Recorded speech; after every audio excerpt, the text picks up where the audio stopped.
네, 오늘은 이리로 와서 먹으라라는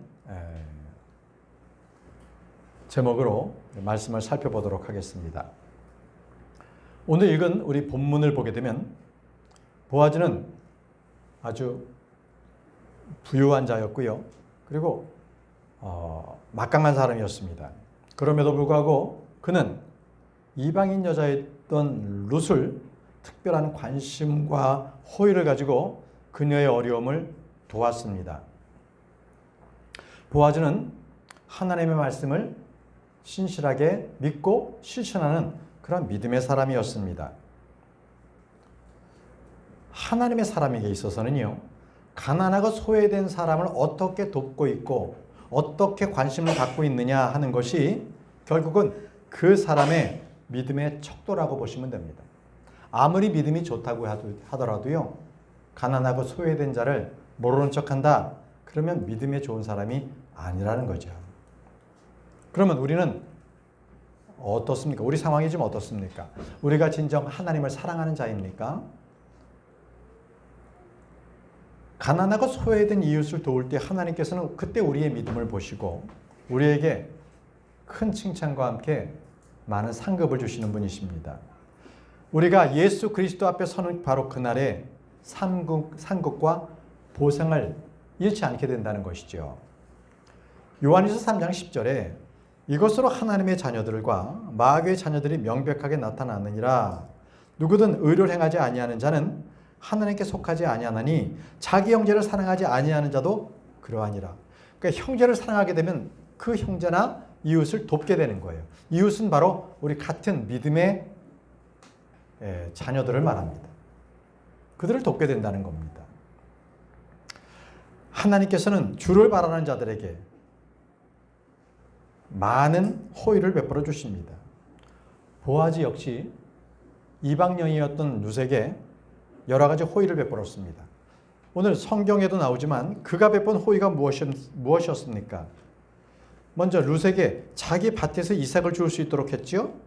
그리고 목마를 때는 물을 따로 기르러 가지 말고 청년들이 길러온 그 물을 마시라고 했습니다. 그리고 식사할 때는요, 이 볶은 곡식을 아주 충분하게 줘서 든든하게 먹을 수 있도록 해줬습니다. 그리고 일꾼들에게는 이 이삭을 일부러 좀 뽑아서 땅에 떨어뜨려서 그 이삭을 룻이 줍도록 그렇게 했다는 거예요. 그럼 왜 보아즈는 이토록 남다른 호의를 룻에게 보였던 것입니까? 단순하게 그녀가 효성이 지극한 며느리였기 때문에 그렇습니까? 아니면 그녀가 불쌍히 보였기 때문에 그렇습니까? 물론 그런 것도 있겠지요. 그런데 그것보다 더 큰 이유가 있습니다. 그것은 그녀가 바로 하나님의 날개 밑에 있기를 원해서 왔다는 것이죠. 그녀가 하나님 앞에 나왔다는 거예요. 그것이 보아즈가 보기에는 너무나 크게 위대하게 보였던 거예요. 왜? 그의 어머니 라합이 그랬으니까 말이죠. 여러분, 보아즈의 선행은요, 하나님의 베푸신 손길이었습니다. 누구든 주님을 바라보고 주님께 나아오는 자는 하나님께서 호의를 베푸시는 분이십니다. 자, 오늘 본문 말씀 보겠습니다. 룻기 2장 14절입니다. 그러자 보아즈가 그녀에게 말하기를 너는 식사 시간에 이리로 와서 빵을 먹고 너의 먹을 것을 식초에 찍으라 하였더라. 그래야 그녀가 수학꾼들 곁에 앉았더라. 그리고 그가 그녀에게 볶아진 곡식을 건네자 그녀가 먹었으니 든든하게 먹고 남겼더라 라고 되어 있습니다. 보아즈는 룻에게 충분히 먹을 것을 공급했습니다. 주었습니다. 그리고 이삭을 줍는 여러 일꾼들과 함께 동일하게 그들과 먹을 빵과 그리고 식초와 볶은 곡식을 주었습니다. 이는 우리 목자이신 예수 그리스도의 그런 모습을 연상하게 하는 거죠. 목자 되신 우리 주님은요, 먼저 양들을 먹이시는 분이십니다. 그리고 양들을 보호하시고 돌보시는 그 감독하시는 분이십니다. 보아즈는 룻이 생각하는 것 이상으로 그녀를 생각해서 하나님의 날개 아래에 거하려고 하는 그녀를 귀하게 보았습니다. 그래서 그녀가 생각하는 것 이상으로 호의를 친절하게 베풀었던 것입니다. 우리 주님은요, 자신을 신뢰하는 자에게 충분하게 그에게 보상해 주시는 분이십니다. 의에 줄이고 목마른 자에게는 항상 채워주시는 그런 분이십니다. 마태복음 5장 6절에 의에 줄이고 목마른 자들은 복되나니 그들이 채워질 것이기 때문이라고 했습니다. 왜? 주님께로 나왔기 때문에 그들의 목마름, 그들의 갈증, 이 모든 것들은 채워진다는 거예요. 주님으로 인해서. 누가복음 6장 21절에는 지금 굶주리고 있는 너희는 복되도다. 이는 너희가 채워질 것이기 때문이라. 지금 우는 너희는 복되도다. 이는 너희가 웃을 것이기 때문이라고 말씀하셨습니다. 주님은 언제나 우리의 잔을 넘치도록 채워주시는 분이십니다. 우리가 룻과 같이 하나님을 의지하고 주님께 나아올 때 주님께서는 날마다 우리와 함께 하시고 우리에게 놀라운 은혜와 평강과 기쁨으로 가득 채워주신다는 것입니다. 여기서 보아즈는 룻에게 가까이 와서라고 했습니다. 더 가까이 오라는 겁니다. 이를 통해서 보아즈는 룻에게 아주 다감하고 바로 자비를 보이고 있는 겁니다. 가까이 와라. 가까이 와라. 아주 따뜻한 말로 같이 식사하자 이런 얘기를 하는 겁니다. 주님은 저와 여러분들에게 내게로 오라고 말씀하십니다. 모든 사람들을 초청하시는 분이십니다. 마태복음 11장 28절에서 30절에 수고하고 무거운 짐 지워진 너희들아 다 내게로 오라. 그리하면 내가 너에게 쉼을 주리라. 나는 마음이 온유하고 겸허하니 나의 멍에를 너희 위에 메고 나에게 배우라. 그리하면 너희는 너희 혼들의 쉼을 발견하리라. 이는 내 멍에는 쉽고 내 짐은 가볍기 때문이라. 이렇게 말씀하셨습니다. 예수님께서 이 땅에 오신 그 공생의 기간 동안에 유대인들은요 하나님을 섬겼지만 너무나 많은 율법의 짐을 지고 있었습니다. 아니 율법 이상인 것들을 계속적으로 바리새인들과 율법사들이 지게 했어요. 11조와 제물과 양들과 소와 염소들을 들고 왔고 지금 그 종교의 모든 법률을 만들어서 덧붙여서 많은 유대인들을 무거운 짐에 허덕이게 했습니다. 주님께서 그래서 이것을 율법사들과 바리새인들에게 이렇게 주님께서 말씀하셨죠. 마태복음 23장 4절 말씀에 이는 그들이 율법사들과 바리새인들이 무거운 짐과 지기의 고된 짐들을 묶어두고 그것들을 사람들의 어깨에 지우기 때문이라. 그러나 그들 자신은 그 짐을 옮기는데 자신들의 손가락 중 하나도 되지 않느니라. 자기는 안 한다는 거예요. 사람들에게, 유대인들에게 다 짐을 맡겨놓고 어렵게 그렇게 율법을 갖다 강요하고 율법 이상인 것들 그런 모든 관습들도 다 지키게 하면서 정작 자기들은 안 한다는 겁니다. 그때 많은 공욕이 있었고 세금이 있었고 종교적인 의무를 다 수행했었어야 됩니다. 여러분, 그들이 이방인으로 살 때에도 그들은 죄의 짐으로 무거웠던 적이 있습니다. 과거에 그 이집트에서 그들은 죽은 왕들의 무덤을 만들었고 그것을 짓기 위해서 노역을 했고 신전을 건축했으며 스핑크스와 피라미드를 건축했습니다. 그들의 어깨는 무거운 돌들이 짊어져 있었습니다. 주님은 이런 무리들을 향해서 수고하고 무거운 짐진 너희들아 다 내게로 오라고 말씀하셨습니다. 너희들은 다 내게로 오라. 모든 종교는 가라라고 합니다. 그러나 주님은 오라고 하십니다. 모든 종교는 나에게 바치라고 합니다. 그러나 주님은 내가 준다고 말씀하십니다. 내가 너에게 쉼을 주리라. 쉼은 구원과 함께 구원받은 자들에게 주님께서 거저주시는 겁니다. 바로 하나님과의 화평을 말합니다. 너희 혼의 쉼을 발견하리라. 이것은 순종을 통하여서 하나님의 화평을 누리게 된다는 것입니다. 주님은 우리의 화평이십니다. 주님께로 나와 화평을 얻었다면 이제는 주님과의 명예를 함께 메고 혼의 안식을 찾는 여러분들이 되시기 바랍니다. 주님의 멍에는 세상이 주는 멍에와는 다릅니다. 무겁지 않습니다. 어렵지 않습니다. 주님의 멍에는 나의 멍에보다 너무나 가볍습니다. 오늘 우리는 룻의 필요를 채우는 그 보아즈를 통해서 우리에게 공급하시는 하나님을 바라봅니다. 보잘것없는 한 사람에게 놀라우신 은혜를 베푸신 바로 그 역사를 우리가 바라보게 됩니다. 오늘 본 말씀에는 식초에 찍으라라고 합니다. 식초에 찍으라. 여러분들 식사하실 때 또는 빵 먹을 때 식초에 찍어서 빵을 먹습니까? 그렇지 않죠. 여기에 식초에 빵을 찍어 먹으라 하는 것은 룻이 공고한 마음이 있었기에 그 마음에 힘을 얻고 새로운 힘을 얻으라는 거예요. 그러기 위해서 식초에 빵을 찍으라는 겁니다. 왜? 식초는요, 포도에서 발효된 그런 음료입니다. 산성 음료예요. 그래서 포도의 단맛보다는 신맛을 내지요. 상큼합니다.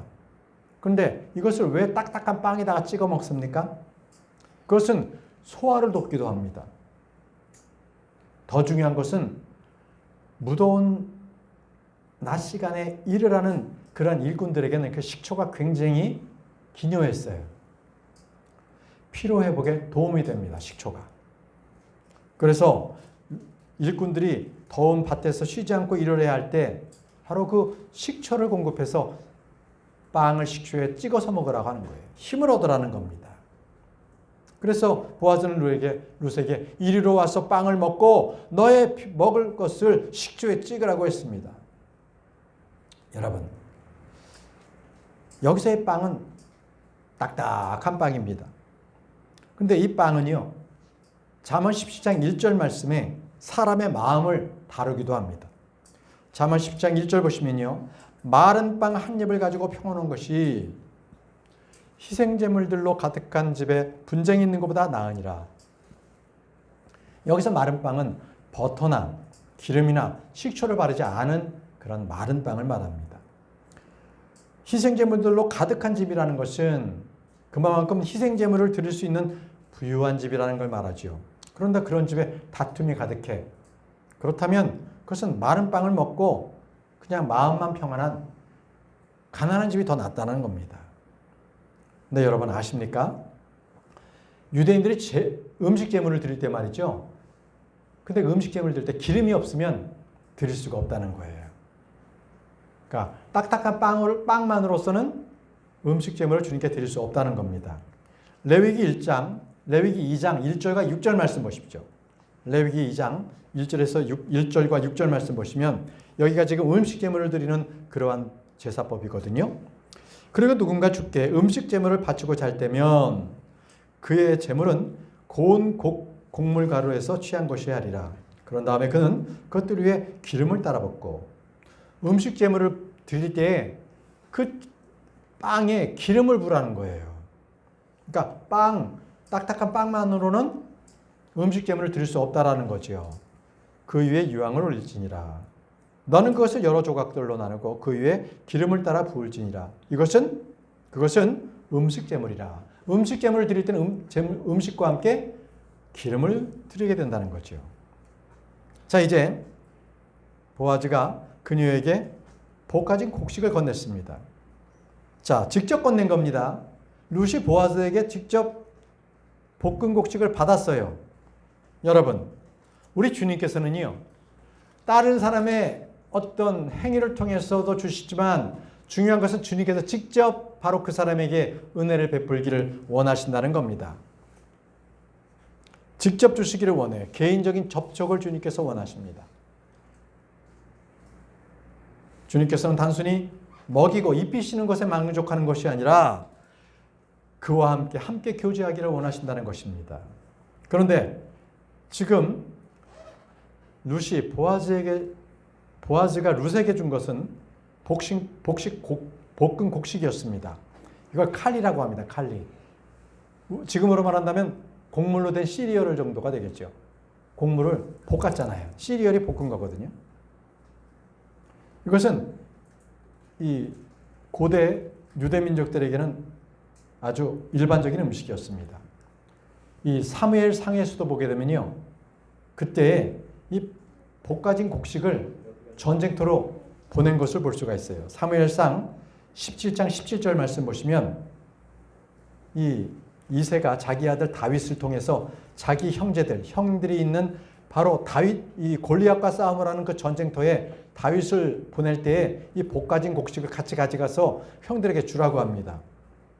예비된 음식이죠. 그리고 이새가 그의 아들 다윗에게 이렇게 이같이 말하였더라.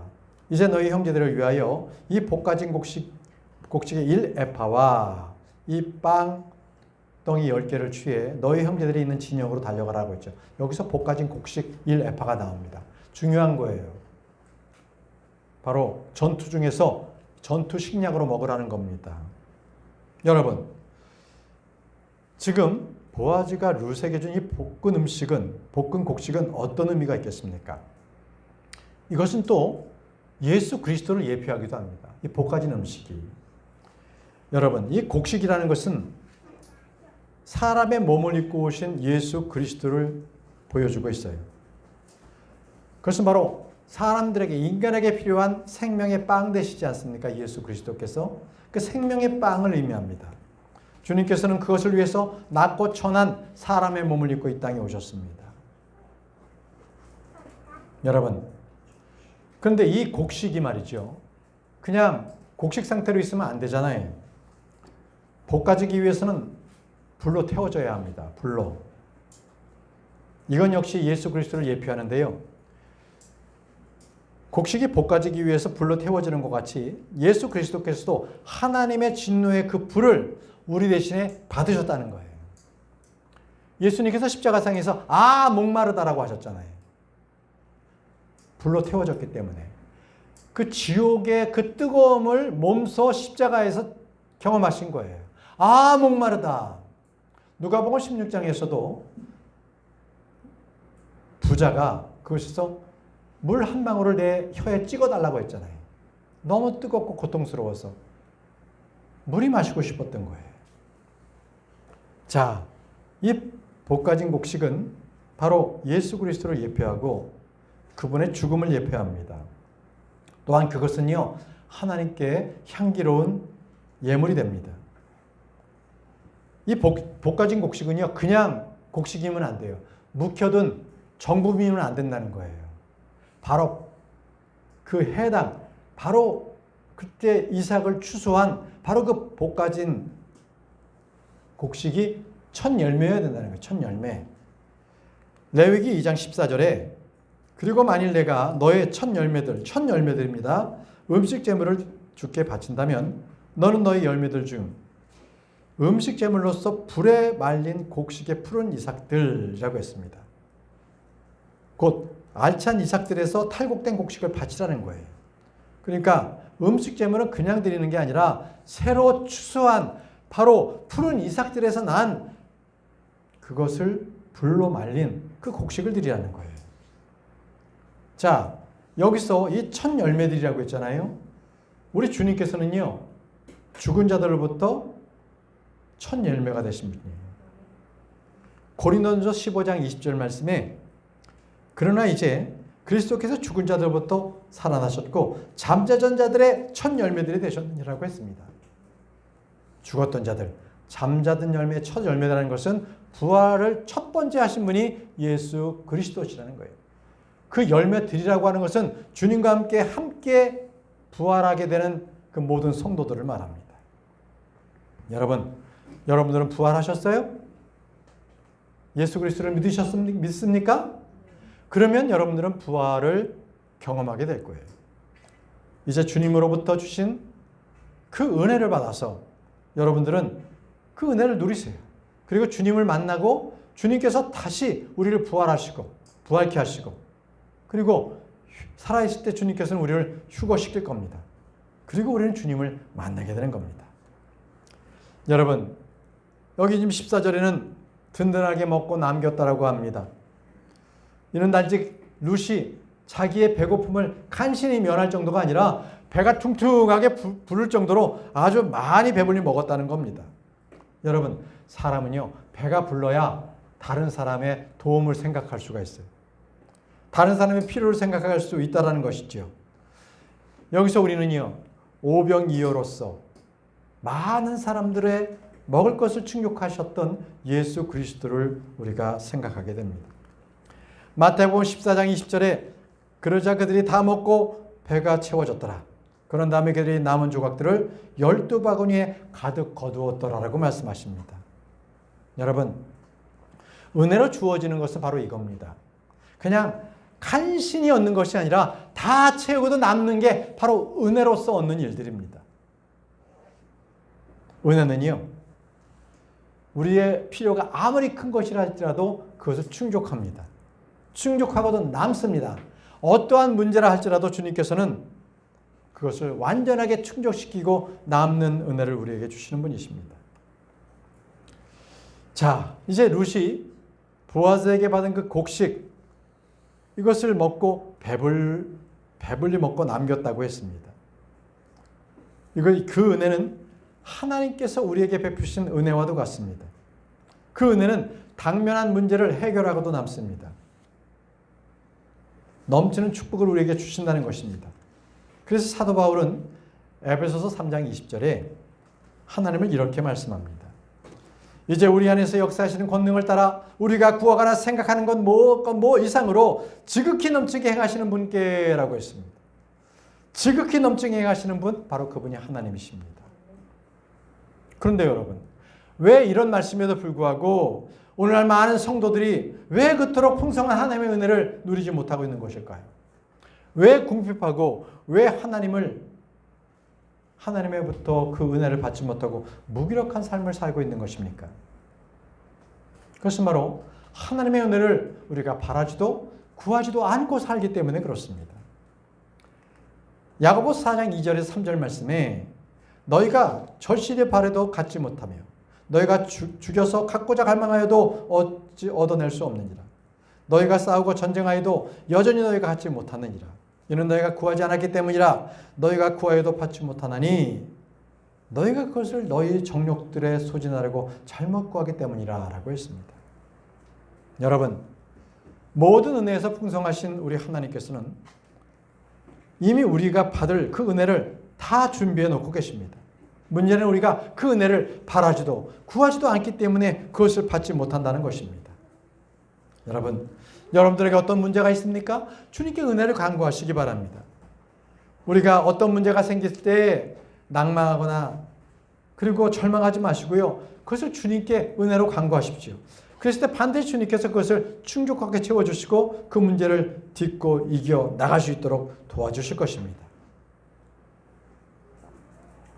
룻은요, 보아즈의 친절을 맛보았습니다. 그래서 보아즈는요, 그의 종들에게 이 룻이 어디에서든지 이삭을 죽게 할 수 있도록 그렇게 배려했어요. 곡식단 사이에서도 죽겠다는 거예요. 자, 15절 말씀 보시면요. 그런 다음에 그녀가 이삭을 주우러 일어났을 때 보아즈가 그의 청년들에게 명령하여 이같이 말하였더라. 그녀로 하여금 곡식단들 사이에서 이삭을 죽게 하고 그녀를 나무라지 말라. 이 말이 뭡니까? 보통요, 이삭을 줍는 사람들은 곡식단이 있는 데에서는 얼씬도 하면 안 돼요. 훔쳐갈 수 있으니까. 그런데 지금 보아즈는 룻이 곡식단 사이에서 이삭을 줍도록 허락한 거예요. 있을 수 없는 일이 발생하고 있는 겁니다. 여러분, 이것은 룻이 뭔가 지금 운이 좋았거나 그날 뭔가 운수대통해가지고 지금 이런 날이 있는 게 아닙니다. 하나님께서 그녀에게 은혜를 베푸신 거예요. 은혜를 베푸셔서 그녀에게 풍족함을 주시기 위한 하나님의 배려였던 것입니다. 바울이 이렇게 고백합니다. 고린도전서 15장 10절에 내가 나 된 것은 하나님의 은혜로 된 것이라. 여러분도 그렇습니까? 과거의 모습이 아니고 지금 내가 하나님을 믿는 자녀가 되었다면 이제는 여러분들은 하나님의 은혜로 된 것이에요. 그리고 나에게 부여진 그분의 은혜는 헛되지 아니하였느니라. 오히려 그들 모두보다 내가 더 넘치게 수고하였느니라. 그렇지만 내가 아니라 나와 함께 하신 하나님의 은혜가 한 것이라. 내가 지금 이렇게 있는 것은 바로 하나님의 은혜라는 거예요. 과거의 나의 모습을 생각해 봤을 때 내가 어땠습니까? 얼마나 처참한 죄인이었습니까? 그럼에도 주님께서는 나의 죄를 모두 씻기시고 이제는 하나님의 자녀로 이토록 이 자리에서 하나님의 거룩한 말씀을 듣게 하셨던 것입니다. 여러분, 우리가 행한 일에 대해서는 주님께서 반드시 보응하시고 보상해 주시는 하나님입니다. 우리가 어떠한 일이 있을 때 항상 주님의 은혜를 바라보셔야 됩니다. 그 은혜를 고백하시기 바랍니다. 하나님께서는요, 보아스를 통해서 룻에게 공급했듯이 우리에게 예수 그리스도 그분을 통해서 우리에게 공급하신다는 것입니다. 빌립보서 4장 19절에 오히려 나의 하나님께서는 그리스도 예수를 통하여 영광 안에서 자신의 부유하심에 따라 너희의 모든 필요를 공급하시자. 보아스를 통해서 룻에게 공급했던 것처럼 예수 그리스도를 통하여 저와 여러분들에게 필요한 것들을 공급해 주시는 하나님이십니다. 여러분들에게 먹을 것이 필요하십니까? 여러분들에게 돈이 필요하십니까? 직장이 필요하십니까? 주님께서 그런 모든 것들을 공급하십니다. 여러분들에게 필요한 인내가 필요하든, 여러분들에게 절제가 필요하든, 여러분들에게 고난이 필요하든 그 모든 것들을 주님께서 여러분들에게 필요한 것들을 공급하셔서 결국은 하나님의 은혜를 알게 하신다는 것입니다. 고린도후서 9장 8절 말씀 보세요. 고린도후서 9장 8절. 그런즉 하나님께서는 능히 너희를 향하여 모든 은혜를 넘치게 할 수 있으니 너희로 하여금 항상 모든 일에 다 넉넉하게 하시어 모든 선한 일마다 넘치게 하려 하심이라 라고 하셨습니다. 주님께서 공급하시면요, 모든 것이 넉넉합니다. 충족하다는 거예요. 충족하다. 자, 고린도후서 3장 5절 보시면요, 주님께서 우리에게 충족하게 채워주신다고 말씀하세요. 어떤 것이라도 우리 자신에게 난 것처럼 생각할 만큼 우리 자신에게 충분한 영향이 나오는 것이 아니니 다만 우리의 충분한 영향은 하나님께로부터 나오는 것. 여기서 충분한 영향이라는 sufficiency라는 것은요, 충분한 것이에요. 충분하게 우리에게 있다. 충족되어졌다라는 것입니다. 충분한 영향이라는 것은 우리에게 충분합니다. 충분하게 우리에게 채워졌다는 것을 말씀하십니다. 이제 룻은요, 어디든지 갈 수 있었어요. 보아지가 자기 밭에서 단 사이에도, 곡식단 사이에도 어디든지 갈 수 있도록 그렇게 해줬던 겁니다. 놀랍죠? 더군다나 보아지의 일꾼들에게 일부러 곡식단에서 이삭들을 계속적으로 떨어뜨려서 룻이 것을 죽게 하라고 그렇게 은혜를 베풀었던 것입니다. 16절입니다. 룻기 2장 16절. 그리고 또한 몇 움큼씩 준 데서 얼마를 그녀를 위하여 떨어뜨리고 그것들을 남겨두라. 이는 그녀가 그것을 죽게 하려 함이니 그녀를 나무라지 말라. 여러분, 그녀를 위하여 일부러 떨어뜨리고 라고 했을 때 일부러 떨어뜨리고 했어요. 일부러 of purpose. 어떤 목적을 가지고 일부러 목적을 가지고서 지금 이삭을 떨어뜨리고 있는 것입니다. 보아즈는 일꾼들에게 룻을 위하여 일부러 손에 있는 것들을 떨어뜨리라고 그렇게 지시했습니다. 이로 말미암아 룻은요, 많은 이삭들을 줄 수가 있었습니다. 여기서 일부러 떨어뜨리고 라고 했을 때 이 purpose는 하나님의 목적하신 대로와 똑같은 말씀입니다. 로마서 8장 28절에 그런즉 우리가 알거니와 하나님을 사랑하는 자들에게 그분의 목적대로, 그분의 목적이 purpose입니다. 부르심을 받은 자들에게 모든 것이 합력하여 선을 이룬다고 말씀하셨어요. 그렇습니다. 하나님께서는요, 모든 부름받은 자를 그분의 목적대로 부르시는 겁니다. 목적대로. 그분 안에서 우리는 상정 유업을 받게 되는 겁니다.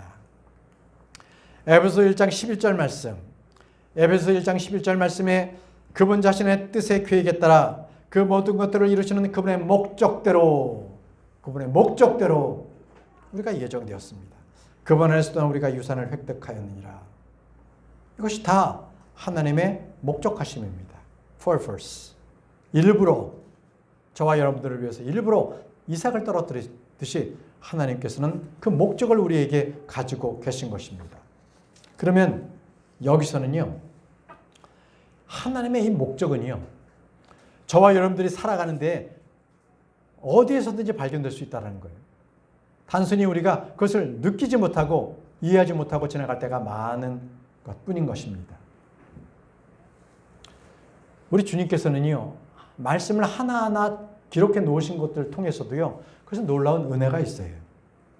여러분, 베드로가 말이죠, 예수님께서 십자가 달리시기 전에 몇 번 부인하셨습니까? 부인했습니까? 3번 부인했죠? 3번 부인하로 말미암아 베드로는 성경에는 기록되지 않았지만 그는 그 순간부터 제자로서 지위를 잃게 됩니다. 그 뒤부터 그는 제자가 아니었습니다. 보세요. 마가복음 16장 7절 말씀을 보시면요. 그러나 너희 길들을 따라 그분의 제자들과 베드로에게 그분께서 너희에 앞서 갈릴리로 가신다고 알리라라고 했을 때 그냥 제자들에게 알리라라고 하지 않고 제자들과 베드로를 따로따로 띄워놓으셨습니다. 왜요? 이때는 베드로가 제자가 아니었기 때문에 그렇습니다. 그러면 어떻게 그가 다시 제자로서 회복될 수가 있었습니까? 그가 3번 주님을 부인했듯이 부활하신 주님은 베드로에게 나타나셔서 3번 그에게 묻습니다. 내가 나를 사랑하느냐? 그러면 내 양떼를 먹이라. 3번을 확인하십니다. 3번 부인한 것을 3번을 확인하시고 베드로가 주님께서 아십니다 라고 그가 고백했을 때 다시 제자로서의 직위를 얻게 됩니다. 실패한 그를 회복시키시는 하나님이십니다. 성경의 모든 말씀들이 그렇습니다. 우리는 미처 그것을 모르고 그냥 지나갈지라도 거기는 많은 복음의 모형들이 숨겨져 있어요. 구약에도 그렇습니다. 예언자들의 그러한 말씀에도 있고요. 그리고 레위기라든지 민수기나 신명기라든지 이런 율법 관련 제사 관련 조항에도 다 그것들이 조목조목 복음을 선포하고 있다는 것입니다. 이게 왜 그래요? 여러분들이 성경을 읽을 때 여기서 읽고 저기 읽고 그랬을 때 이삭을 여기저기 줍는 자처럼 그때 하나님께서 나를 위해서 숨겨두신 그 말씀 그것을 찾으라는 거예요. 그래서 찾아서 보화처럼 그것을 너희 것으로 삼으라는 거예요. 이사야 28장 10절 말씀을 찾아보겠습니다. 자, 성경 찾으세요. 이사야 28장 10절입니다.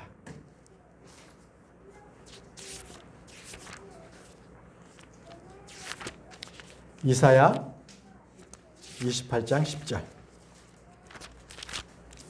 찾으셨습니까? 그럼 한 목소리 읽겠습니다. 이사야 28장 10절. 시작. 이는 반드시 규범 위에 규범이 있어야 하고 규범 위에 규범이 있어야 하며 어구 위에 어구가 있어야 하고 어구 위에 어구가 있어야 하며 여기에도 조금 저기에 조금 있어야 하기 때문이라. 이게 무슨 말씀이에요? 규범이 있는 것은 분명히 규범이 있어야 하고 말씀이 있어야 될 때는 반드시 그 어구 위에 어구가 있어야 하고 근데 그것이 한 말씀에 기록된 것이 아니라 여기에도 조금 저기에도 조금 있어야 된다는 거예요. 왜?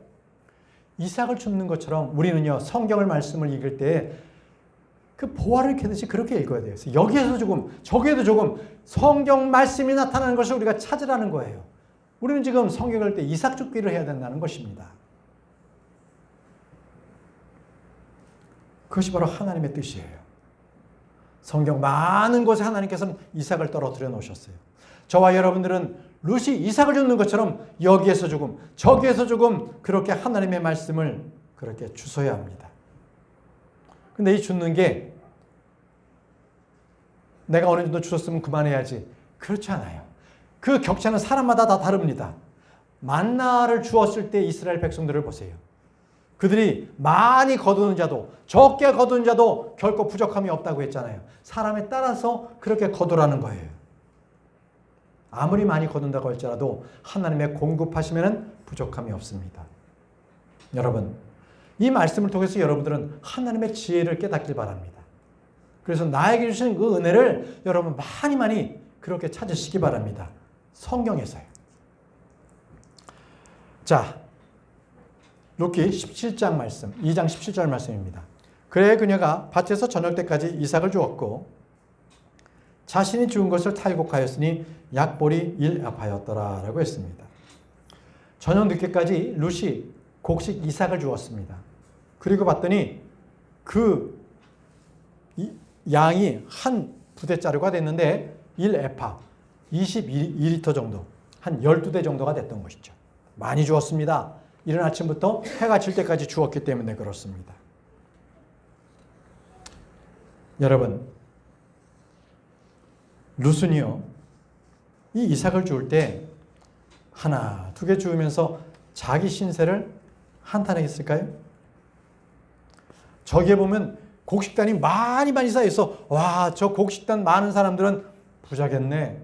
나는 근데 이 한 단 주우니 언제 저렇게 많이 주울 수 있을까, 가질 수 있을까? 이렇게 자기가 그냥 실망했을까요? 그렇지 않았어요.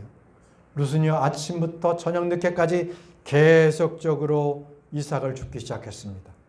그랬더니 그 주운 양이 나중에는 22리터나 되는 많은 양이 되었어요. 여러분, 룻은요, 허황된 여인이 아니었어요. 그녀는 이삭 줍기가 비록 작은 일부터 시작되었지만 그녀는 자기의 필요를 채우기 위해서 계속적으로 이삭을 여기저기 가서 주었던 것입니다. 여러분, 이제 많은 이삭을 주운 그 룻은 어떻게 했어요? 탈곡했다고 했죠. 탈곡. 여기 중요한 의미가 있습니다. 이삭을 주었다고 해서 그것을 바로 먹을 수 있어요? 아니죠. 일단은 이 이삭의 껍질들을 갖다가 다 탈곡해서 털어내고 그리고 그것을 먹어야 되잖아요. 그렇죠? 여기에 우리에게 주는 교훈이 있습니다. 여러분, 여러분들께서 하나님의 말씀을 읽는다고 그것이 다 여러분들의 말씀이 되지 않습니다. 왜요? 잊어버리기 때문에. 그래서 여러분들은 성경 말씀을 읽는 다음에 반드시 그것을 다시 한번 읊조리고 계속적으로 기억하려고 하고 묵상하시라는 거예요. 성경 말씀을 읽고 그리고 기도하십시오. 여러분, 기도와 성경 읽기가 있는데 무엇부터 시작하는 게 좋겠어요? 성경 읽기부터 하십시오. 기도는요, 항상 성경 말씀이 베이스가 돼서 기도하는 거예요. 그냥 나오는 대로 기도하는 것이 아니라 항상 성경 말씀을 근거해서 주님, 이것을 약속해 주셨죠? 이걸 저에게 주세요. 이게 기도입니다. 그래서 성경을 읽고 기도하시는데 중요한 것은 성경을 읽고 끝나는 것이 아니라 이 말씀이 무엇일까? 이 말씀이 나에게 어떤 뜻으로 이 말씀을 주시는 건가? 그것을 묵상하라는 거예요. 계속적으로 생각하세요. 그리고 그 말씀을 여러분들에게 적용하시라는 겁니다. 적용해라. 적용해라. 이게 중요해요. 이것이 바로 이삭을 탈곡시키는 것과 똑같은 거예요. 탈곡한다. 그 안에 알맹이를 까봐야 되잖아요. 그죠? 여러분, 보물찾기를 했어요. 보물찾기 했는데 보물로 끝나요? 그 종이로 끝나요? 보물찾기의 번호를 알 수 없잖아요. 그 보물찾기에 그 종이를 펴봐야 되잖아요. 그죠? 똑같습니다. 하나님의 말씀은 말씀 그 자체로 있으면 안 됩니다. 여러분들이 그 말씀을 계속적으로 읊조리고 하나님의 말씀을 묵상하는 가운데에서 그 뜻을 여러분들이 순종할 수가 있는 거예요. 행해야 하는 겁니다. 그래야만 여러분들에게 주신 하나님의 뜻을 행할 수가 있게 되는 것입니다. 이제 말씀을 정리하겠습니다. 말씀의 묵상이라는 것은 성경을 읽고 덮는 것으로 끝나지 않습니다. 성경을 읽고 그때부터 시작되는 것이 말씀 묵상입니다. 그래서 여러분들에게 당부합니다. 유튜브를 통해서 말씀을 듣는다. 그것은 오래가지 않습니다. 제작된 어떤 영상을 보고서 그것으로 묵상이 되지 않습니다. 저는 여러분들에게 권합니다. 오늘 기도는 어떻게 할 것인가에 대해서 광고 시간에 말씀드린 것처럼 항상 종이로 보십시오.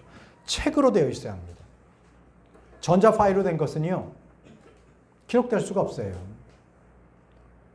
우리 주님께서 마지막 때에 우리 모두에게도 그렇고요, 그리고 흰 보좌 앞에서도 펼치는 것이 디지털 파일이 아니라 생명책을 꺼내십니다. 책.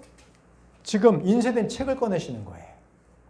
여러분, 우리는 유튜브나 제작된 영상을 통해서 우리는 뭔가 감명을 받을 수 있지만 그걸로 계속적으로 우리가 말씀을 읊조리며 묵상할 수는 없습니다.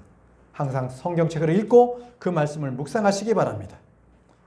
여러분, 우리가 이 한 주간 동안에 주님께서 우리에게 온전한 믿음을 주시도록, 그리고 기쁨을 주시도록, 그리고 그분의 영광을 위해서 우리가 해야 될 일은 하나님의 말씀을 읽을 때 여기 저기에 있는 바로 이삭 줍기와 같은 그 말씀을 읽으시기 바랍니다. 그로 말미암아 그 줍는 이삭을 우리가 완전하게 묵상으로 탈곡을 해서 그 말씀이 우리가 완전히 순종하고 그 말씀대로 행하여서 주님께서 우리에게 원하시는 그 많은 은혜와 영광을 누리시기 바랍니다. 그 은혜가 저와 여러분들에게 있기를 바랍니다. 함께 우리 기도하고 마치도록 하겠습니다.